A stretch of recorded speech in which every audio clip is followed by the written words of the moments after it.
Menjuah-juah menemanta kerina, nande bapa turang teman senina, rekut ras teman meriah kerina, japai kita ringan kerina, beramberalit bas kini juah-juahan. Teman-teman kembali berjumpa dengan saya, Immanuel Ginting, dan kali ini kita akan kembali belajar tentang karo. Teman-teman, saya tampilkan di layar kita masing-masing ada satu bagan, bagan keluarga kecil ya. Ada pasangan suami istri, ini yang paling atas. Ada pasangan suami istri.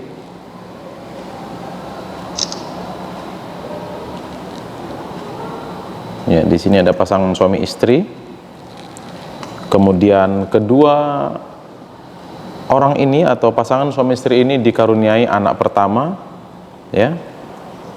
Anak kedua, ketiga, dan keempat. Ada 4 anak, di mana 3 orang diantaranya laki-laki, ya. Di sini laki-laki, dan 1 diantaranya perempuan. Seperti itu ya. Nah, teman-teman, saya mau mengajak kita untuk melihat apa saja yang bisa kita pelajari dari satu keluarga kecil ini ya. Apa yang bisa kita pelajari? Yang pertama, saya coba tampilkan di sini. Ya. Yang pertama adalah orang tua ras anak atau orang tua dan anak. Ya. Orang tua dan anak. Ini yang pertama ya, teman-teman. Orang tua dan anak.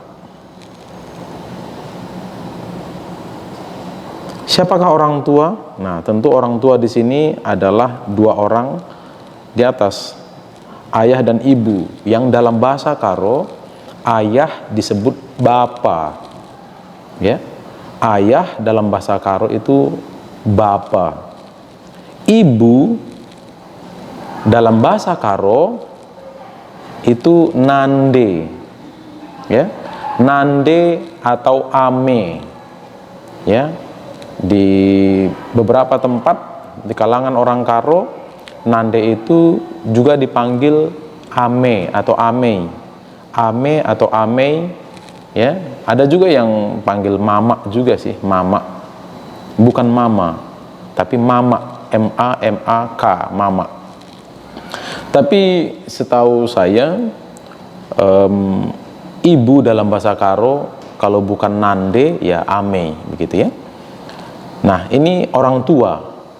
Orang tua dalam hal ini ayah dan ibu. Dalam bahasa Karo, bapa ras nande. Ayah dan ibu, bapa ras nande. Seperti itu ya. Nah, kemudian kita lihat di bawah ini ada 4 orang anak. Ya. 4 orang anak. Ini anak pertama.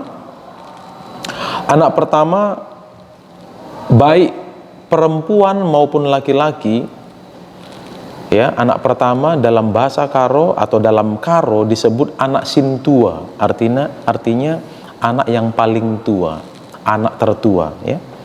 Anak pertama itu disebut anak sintua. Mau laki-laki atau perempuan jenis kelaminnya, anak pertama itu disebut anak sintua. Ketepatan dalam diagram ini, dalam bagan ini, anak dalam keluarga ini adalah anak pertamanya adalah laki-laki ya, berjenis kelamin laki-laki atau pria. Laki-laki atau pria dalam bahasa Karo disebut dilaki ya.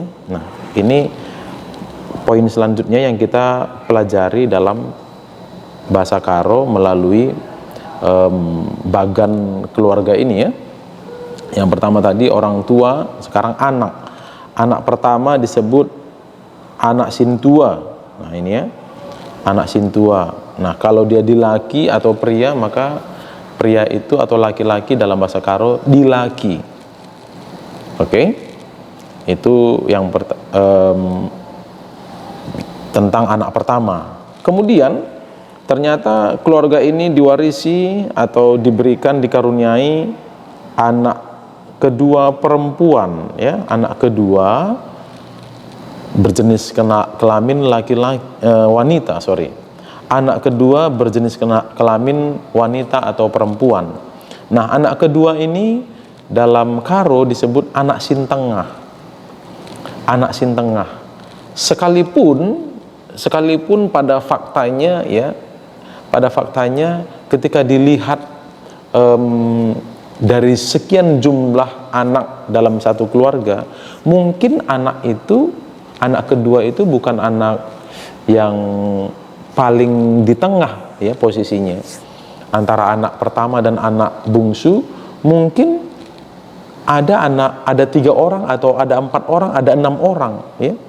Jadi anak sintengah itu disebutkan kepada anak yang kelahirannya di antara anak pertama dan anak terakhir. Nah, itu anak sintengah semua itu. Anak sintengah semua itu. Ya. Oke. Kemudian anak kedua ini atau anak sintengah ini berjenis kelamin wanita atau perempuan ya.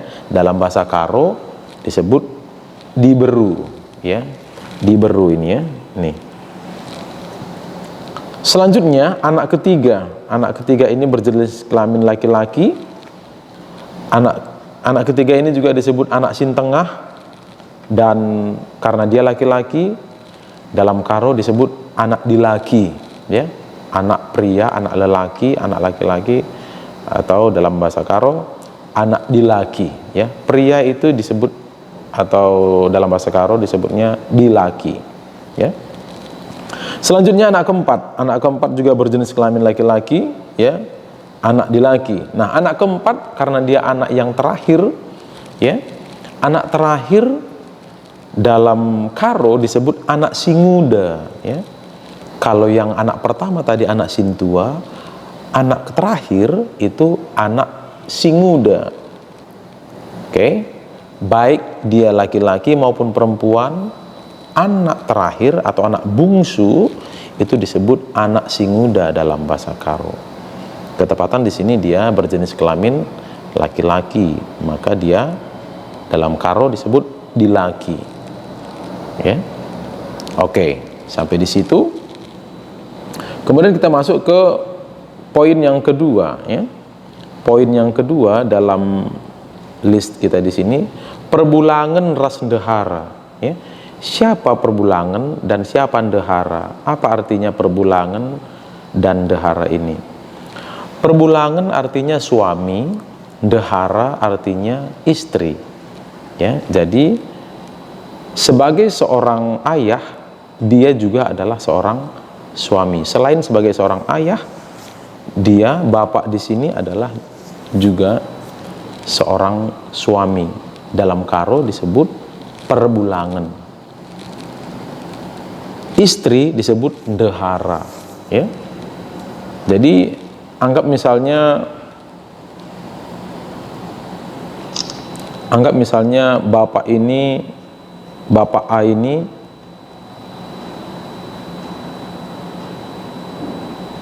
Bapak A ini punya ndehara, maka ndeharanya sebut misalnya dia ibu B. Ndehara Bapak A adalah ibu B, seperti itu ya. Itu ndehara, perbulangan ras ndehara. Oke, apalagi yang bisa kita pelajari dari diagram atau bagan satu keluarga kecil ini? Yang ketiga nih ya, yang ketiga sembuyak. Sembuyak. Oke. Sembuyak. Dari kata se dan buyak, awalan se dan buyak. Se artinya satu, buyak artinya sebenarnya. Dalam bahasa Karo, buyak itu artinya lambung ya. Buyak ya, sejauh yang saya pahami buyak itu artinya lambung. Tapi ya barangkali keterbatasan pengetahuan kala itu ya, sehingga orang yang dilahirkan dari rahim yang sama, maka orang itu disebut sembuyak, satu rahim ya. Walaupun sebenarnya buyak itu artinya arti harfiahnya itu adalah lambung. Ya, barangkali orang Karo zaman dulu beranggapan bahwa manusia itu bertumbuh di dalam lambung, padahal rahim, ya. Oke, jadi sembuyak artinya satu rahim. Dari keluarga ini, maka yang disebut sembuyak di sini adalah mereka berempat ini, ya. 4 orang ini disebut sembuyak. 4 orang ini disebut sembuyak, artinya saudara sekandung. Oke, kita lanjut ke poin keempat, senina rasturang. Nah, dalam mereka bersembuyak ini, dalam mereka bersaudara kandung ini, ada senina, ada turang. Nah, antar mereka anak laki-laki, ini adalah senina. Senina artinya saudara laki-laki atau saudara sejenis kelamin, ya. Saudara sejenis kelamin itu senina. Oke. Nanti kita akan buatkan satu video khusus tentang senina. Apa saja itu senina? Siapa-siapa saja yang menjadi senina kita. Nah, sekarang kita fokus pada satu keluarga kecil ini. Mereka berempat adalah sembuyak, saudara sembuyak, ya. Mereka berempat adalah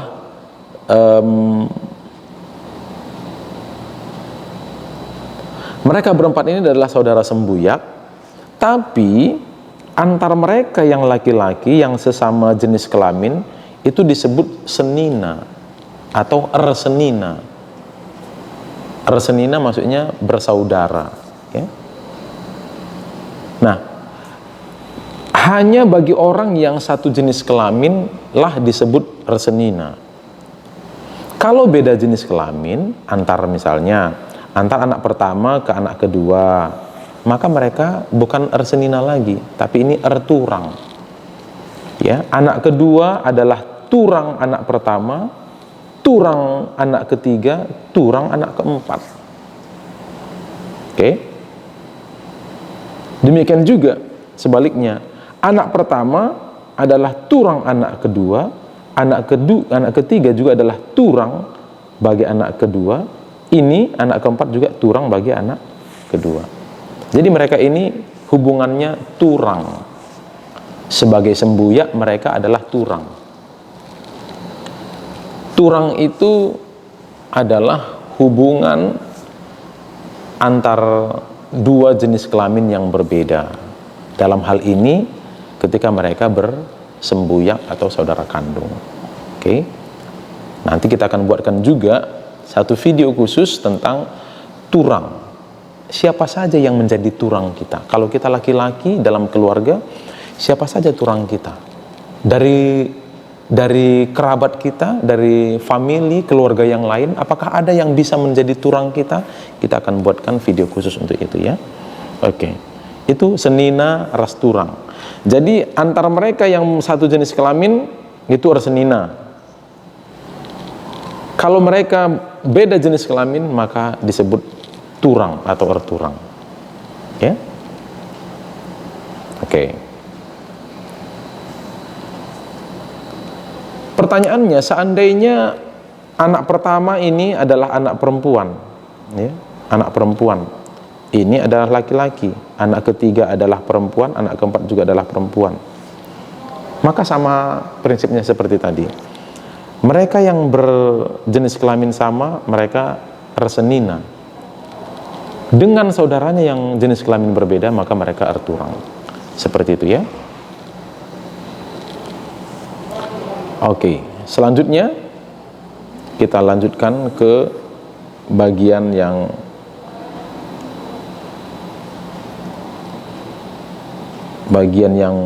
kelima, yaitu ini agi dan kakak, ya. Agi kakak. Agi artinya adik dalam bahasa Indonesia. Kakak dalam bahasa Karo itu berarti kakak atau abang, ya. Agi artinya dalam bahasa Indonesia itu adik, ya. kakak dalam bahasa Indonesianya itu bisa kakak, bisa abang.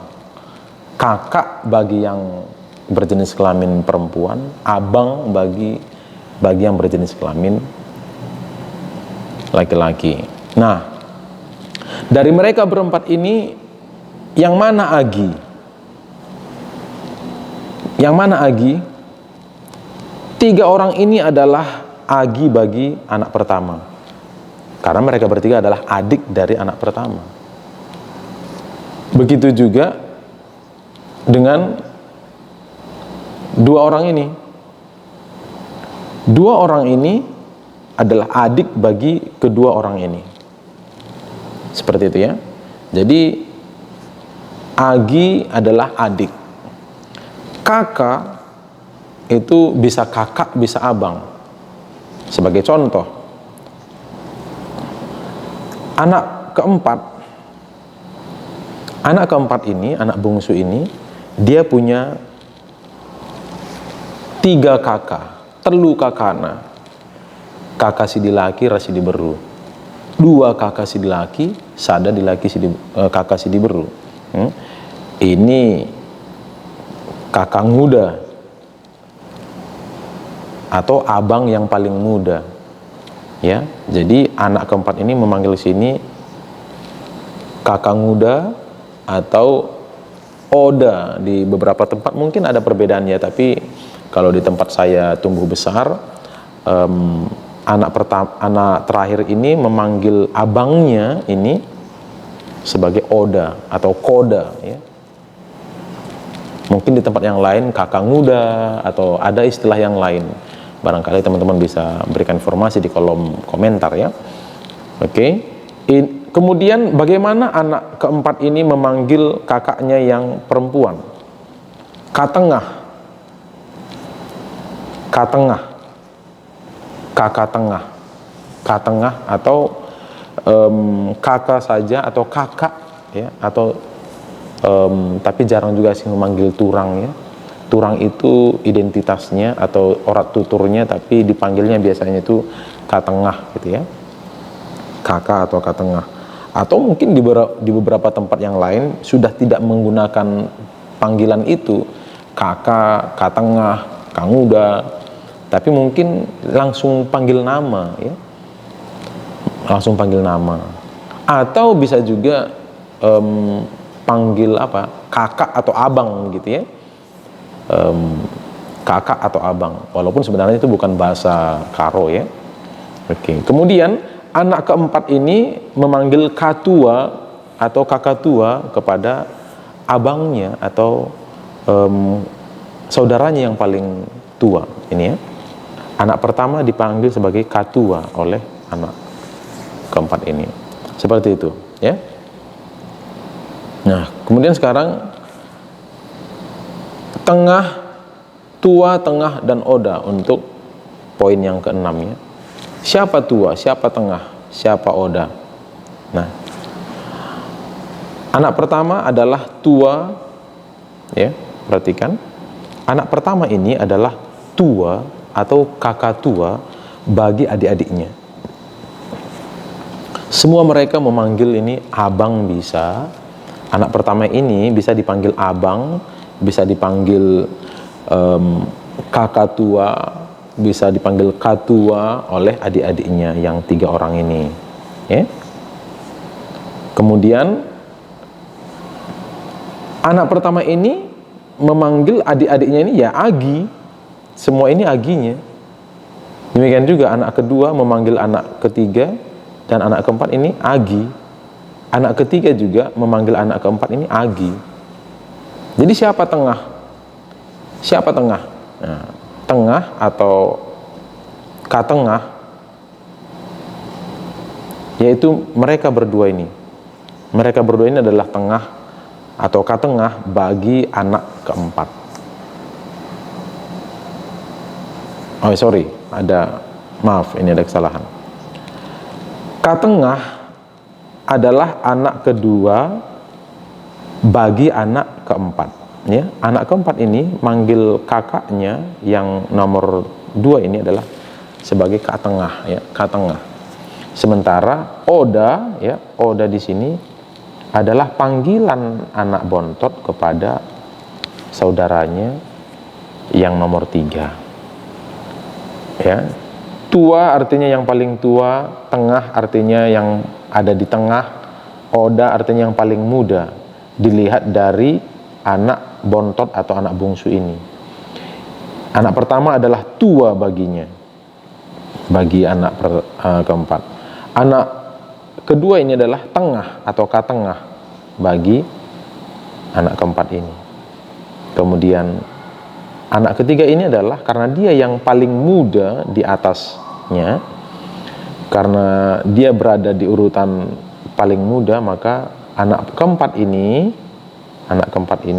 memanggil abangnya atau kakaknya yang nomor 3 ini sebagai Oda, ya, karena sama-sama laki-laki, ya, karena sama-sama laki-laki. Seandainya mereka berjenis kelamin perempuan, anak keempat dan anak ketiga ini anak berjenis kelamin perempuan, tidak dipanggil Oda, tapi dipanggil kakak saja, kakak muda atau kakak, atau panggil nama, ya, itu tergantung tempat atau daerah di mana mereka tinggal. Oke. Barangkali ada sesuatu yang terlewat oleh saya sampai di sini pelajaran kita. Semoga ini bermanfaat dan menolong teman-teman untuk bisa memahami hubungan kekerabatan dalam satu keluarga, ya. Mereka panggil bapak. Kemudian mereka manggil nande.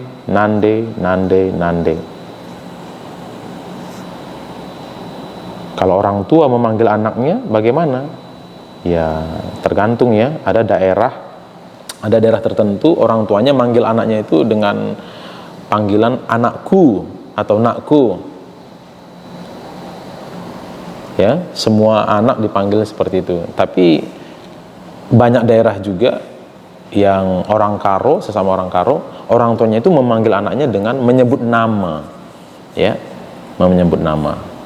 Oke, sampai di sini semoga video kali ini bermanfaat dan kita sebagai orang Karo, terkhusus yang ada di tanah perantauan, apalagi lahir di tanah perantauan sejak kecil, bergaul dengan menggunakan bahasa lain, ya, bahasa Indonesia kah, bahasa daerah lain kah. Semoga video-video pembelajaran tentang Karo ini dapat membantu kita tetap mempertahankan dan melestarikan budaya Karo, identitas kita sebagai orang Karo. Menjuah-juah membantah kerina.